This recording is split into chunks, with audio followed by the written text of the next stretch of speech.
Bonjour à tous, on se retrouve aujourd'hui 19 décembre pour une nouvelle case du calendrier de l'Avent consacrée à des cas d'usage sur l'IA générative. Aujourd'hui nous allons générer un QCM avec l'IA générative et gratuite. Je vais utiliser ce prompt que vous voyez ici.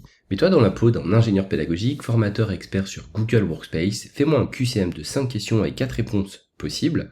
La réponse 1 est toujours la bonne réponse. Je vais lancer donc ce prompt sans plus tarder et pendant ce temps, je colle exactement le même prompt dans Google Bard, bard.google.com, l'IA générative gratuite de Google, accessible avec une adresse Gmail ou Workspace.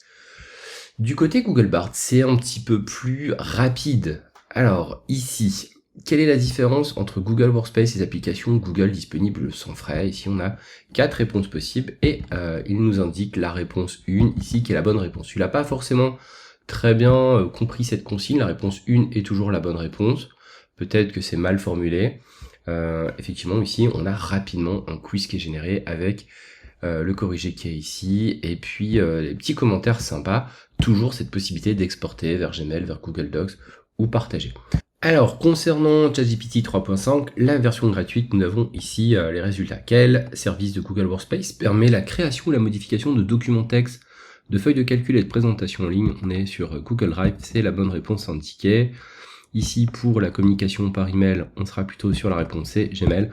Là également, la réponse 1 est toujours la bonne réponse, n'a pas été forcément compris et bien formulé. À vous d'utiliser un prompt quali. Alors, qu'est-ce que je fais avec tout ça? Je vais effectivement récupérer les questions, utiliser le petit raccourci clavier qui va bien, forms.new, copier-coller ces questions. Je peux aussi utiliser un script généré par l'IA générative, CF la vidéo 18, pour injecter rapidement tout ça dans un formulaire Google. Alors ici, vous voyez, ça va assez vite. J'ai rapidement copié-collé les questions et je vous invite à aller dans les paramètres pour convertir en questionnaire ce Google Form. Un point par question, là c'est le barème que vous pouvez indiquer. Je retourne dans question, je lui indique la bonne réponse sans me tromper. Ici, je vais cliquer sur corriger puis sur Google Drive et terminer. Ainsi, l'utilisateur aura une note dès qu'il a fini de remplir ce quiz que je n'oublie pas de renommer.